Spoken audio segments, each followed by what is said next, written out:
Medica academy. अस्सलाम वालेकुम बच्चों, आज हमारा मसल्स पे जनरल एनाटॉमी का लेक्चर है। तो मसल्स इसमें जितना भी मैंने जो लिखा है, अगर आप यही लिखाएंगे अपने यूनिवर्सिटी एग्ज़ाम में तो इंशाल्लाह आपको 5 मार्क्स कंप्लीट मिलेंगे। और मैं आपको बताऊंगा कौन सा SCQ के लिए इम्पोर्टेंट है, कौन से MCQs के लिए आपको कौन सी चीज़ आपने करनी है, कौन सा SCQs के लिए करना है, कौन सा वाइवा के लिए, कौन सा OSP के लिए। ठीक है, तो काइंडली एंड तक आपने देखना है, एंड तक आपको इन्फॉर्मेशन मिलती रहेगी। ठीक है, तो सबसे पहले क्या है, मसल्स हैं क्या? मसल्स हैं contractile tissues developed from mesoderm. ये मेसोडर्म से ड्राइव होते हैं। एक्सेप्शन इसमें क्या है, ciliary muscles, muscles of iris, arrector, pilorum और मायोथिलियल ग्लैंड्स। ठीक है, ये मेसोडर्म के डेरिवेटिव नहीं है, बाकी सारे मेसोडर्म के डेरिवेटिव हैं। इनकी क्लासिफिकेशन पे अब हम लोग आ जाते हैं। Based on location skeletal muscles होते हैं, स्मूथ मसल्स होते हैं और कार्डियक मसल्स होते हैं। ये आगे जाके हम लोग इसे कवर करेंगे। तो based on fascicular architecture, most important SCQ है ये। ठीक है, इसकी बेस पे क्या पैरेलल फेसिकुलाई होते हैं। जो पैरेलल फेसिकुलाई है, ये क्या, 3 इसकी आगे फर्दर टाइप्स हैं। एक क्वाड्रिलेटरल है, स्ट्रैप लाइक है, स्ट्रैप लाइक विद टेंडेनस इंटरसेक्शन। ठीक है, जो क्वाड्रिलेटर है उसमें आ जाएगा प्रोनेटर क्वाड्रेटस, स्ट्रैप लाइक में आ जाएगा सर्टोरियस स्टर्नोहायोइड मसल, और स्ट्रैप लाइक विद टेंडेनस इंटरसेक्शन इसमें आ जाएगा रेक्टस एब्डोमिनस मसल। जो हमारे एब्डोमिन का होता है ना, एब्स जिसने बनाई हुई होती है, वो कौन सा मसल होता है, रेक्टस एब्डोमिनस, वो आ जाएगा स्ट्रैप लाइक विद टेंडेनस इंटरसेक्शन। ठीक है, ये तो पैरेलल फेसिकुलाई में आ गया। फिर हम लोग उसके बाद आ रहे थे कन्वर्जेंट। कन्वर्जेंट में फेसिकुलाई जिसका होगा उसकी एग्जांपल क्या आ जाएगी, टेम्पोरालिस, ये फैन शेप्ड मसल होता है। फिर आ जाएगा स्पाइरल शेप्ड या ट्विस्टेड, जिसकी एग्जांपल क्या आ जाएगा, लेटिसमस डोर्साई, ये हेल्प करता है स्विंगिंग के अंदर। मोस्ट इंपॉर्टेंट MCQ है।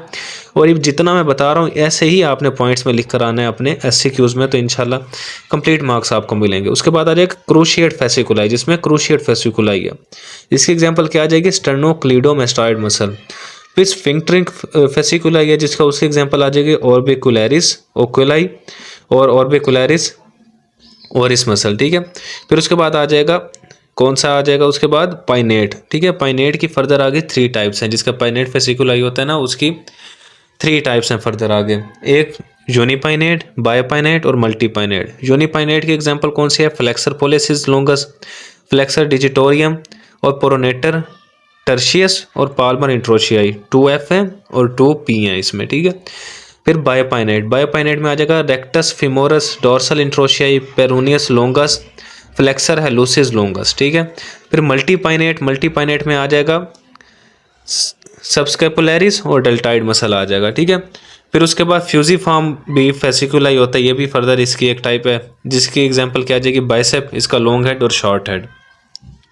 अब नेक्स्ट पेज में हम लोग चलते हैं। अब हमने पढ़ना है टाइप्स ऑफ फाइबर्स। फाइबर्स की कौन कौन सी टाइप्स होती हैं। This is the most important SCQ। Also MCQ के अंदर भी आ जाता है कि भाई किसके अंदर मायोग्लोबिन ज़्यादा है, किसके अंदर कौन स्लो कंट्रैक्शन देता है, कौन रैपिड देता है। ठीक है, तो रेड फाइबर्स और वाइट फाइबर 2 टाइप्स होती हैं फाइबर्स की। जो रेड फाइबर होता है स्लो कंट्रैक्शन करता है, इसमें मायोग्लोबिन लेवल ज़्यादा है, लेस फटीग है। एग्जाम्पल क्या आ जाएगी, ग्लूटियस मैक्सिमस आ जाएगी, और इसके अंदर माइटोकॉन्ड्रिया क्या है, ज़्यादा अमाउंट में प्रेजेंट है।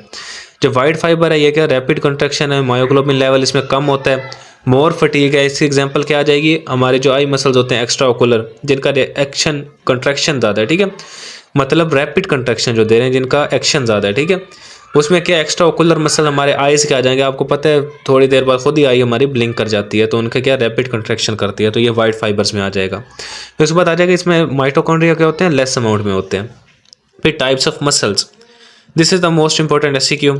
इससे पिछली जो थी फेसिकुलर, वो मोस्ट इंपॉर्टेंट थी, ये इंपॉर्टेंट है इतना नहीं है। ठीक है, लेकिन फिर भी आप देख लें, एक बार अच्छे से कर लें, वाइवा में इसके बारे में पूछ लिया जाता है काफ़ी हद तक। ठीक है, अब इसमें हमने क्या करना है, टाइप्स ऑफ मसल्स कौन कौन सी हैं, ये बेस्ड है किस पे, लोकेशन पे। वो थी फेसिकुलाई पे बेस्ड थी। ठीक है, अब जो मसल्स पे बेस्ड हैं, ये स्केलेटल मसल, स्मूथ मसल और कार्डियक मसल। ठीक है, जो लोकेशन के ऊपर बेस्ड हैं टाइप्स इसकी। अब स्केलेटल मसल, इसकी लोकेशन क्या है, लिम्स में होता है, बॉडी वॉल्स में, टंग में, फेरेंक्स में। उसके अलावा ये क्या, लॉन्ग एंड सिलेंड्रिकल है, फाइबर्स अनब्रांच्ड हैं, इसमें मल्टी न्यूक्लिएटेड है, नो इंटरकलेटेड डिस्क है, लाइट एंड डार्क बैंड्स होते हैं, हमें पता है स्केलेटल मसल के अंदर भी होते हैं और किसमें, कार्डियक मसल के अंदर भी होते हैं।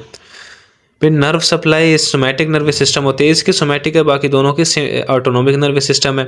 ब्लड सप्लाई इसमें अबंडेंट है, इसमें स्कैंटी है, और कार्डियक मसल पे भी अबंडेंट होती है। ठीक है, कोरोनरी आर्टरीज होती हैं, ठीक है, कार्डियक मसल को जो सप्लाई कर रही होती हैं। फिर वेरी रैपिड कंट्रैक्शन, इसकी स्लो कंट्रैक्शन है और इसकी भी रैपिड कंट्रैक्शन है।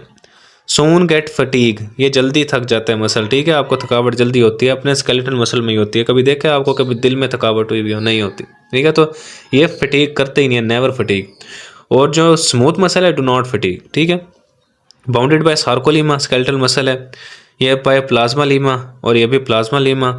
और इनका जो एक्शन है वॉलंटरी देता है, ये इनवॉलंटरी इन एक्शन होते हैं और ये दो भी इनवॉलंटरी, कार्डियक भी, ठीक है। उसके अलावा कार्डियक के जो फाइबर्स होते हैं ब्रांच्ड होते हैं, इसके अनब्रांच्ड हैं और स्केलेटल के भी अनब्रांच्ड हैं। मल्टी न्यूक्लिएटेड स्केलेटल है, स्मूथ और कार्डियक यूनिन्यूक्लिएटेड है, ठीक है। आप पहले पढ़ चुके होंगे, उसमें मल्टी न्यूक्लिएटेड कार्डियक को भी लिखा हुआ है, लेकिन ये क्या होता है, यूनिन्यूक्लिएटेड होता है, ठीक है। बस इतना ही है। उसके बाद आपने लोकेशंस वगैरह इसकी अच्छे से याद रखनी है। लोकेशन के बारे में वाइवा में पूछ लिया जाता है, स्मूथ मसल्स किधर प्रेजेंट है, स्केलेटल मसल्स की लोकेशन पूछ ली जाती है, टंग में पूछते हैं कि कौन सा मसल है, ठीक है। उसके अलावा बाकी आपने क्या SCQ के हिसाब से आपने याद रखना है लास्ट में, जितना मैंने जैसे पॉइंट्स में लिखा हुआ है अब यही पॉइंट्स में लिखा है, आपको 5 आउट ऑफ 5 मिलेंगे। लेकिन इसमें जो मोस्ट इंपॉर्टेंट मैं आपको बता रहा हूँ वो कौन सा है, types of muscles based on fasciculi, ठीक है, ये मोस्ट इंपॉर्टेंट SCQ है। इसके बाद आ जाएगी classification based on muscle action, ठीक है। उसमें आ जाएगा एगोनिस्ट मसल्स होते हैं, एंटागोनिस्ट होते हैं, फिक्सेटर्स होते हैं और साइनर्जिस्ट्स होते हैं, ठीक है। एगोनिस्ट में कोई क्या प्राइम मूवर्स होते हैं। प्राइम मूवर्स का मतलब क्या है, इन्होंने मूवमेंट करानी है, फ्लेक्शन करवा रहे हैं तो फ्लेक्शन के लिए कौन सा ब्रेकियालिस मसल हो जाएगा, बाइसेप हो जाएगा, ठीक है। ये क्या है, प्राइम मूवर्स हैं, ठीक है। Chief prime muscles for a movement, agonist. इससे एग्जाम्पल क्या है कि brachialis is a prime mover for flexion at elbow joint. उसके बाद आ जाते हैं एंटागोनिस्ट पे हम लोग।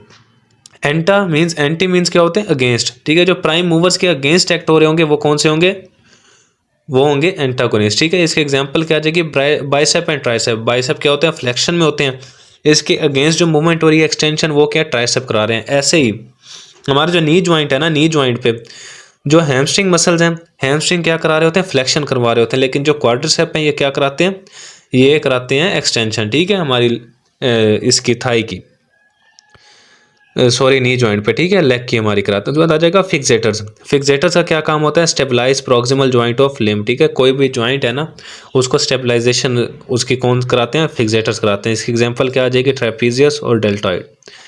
साइनर्जिस्ट आ जाएंगे। उसके बाद साइनर्जिस्ट क्या करते हैं, prevent undesired movement on joints caused by prime movers, ठीक है। प्राइम मूवर्स की वजह से जो अनडिजायर्ड मूवमेंट हो सकती है ना, उससे जो बजाते हैं उससे हम क्या कहते हैं, साइनर्जिस्ट कहते हैं, ठीक है।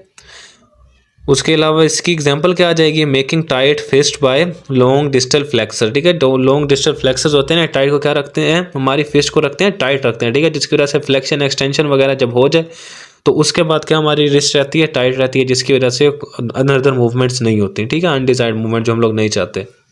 तो आज के लिए इतना ही। इसके अलावा मेरे पिछले आप लेक्चर्स काइंडली जाकर देख लें, जनरल नॉट में मैंने दिए हुए लेक्चर्स अपने जितने भी, तो वो जाकर देख लें। मैंने सीरीज़ चलाई है, हर डेली की 2 वीडियोज़ हैं, मतलब टोटल हैं मेरी 8 वीडियोज़ हैं। तो मैंने 4 दिन के अंदर ही आपकी सारी जनरल एनाटॉमी ख़त्म कर दिया। तो सारा साल आपको पढ़ने की ज़रूरत नहीं है, 1 वीक आप दें जनरल एनाटॉमी ख़त्म करके, टेंशन इसकी साइड पे करें, ठीक है। उसके बाद आप अपने जो माइनर्स हैं उन्हें साइड पे करें, जल्दी से जनरल एनाटॉमी हो गई।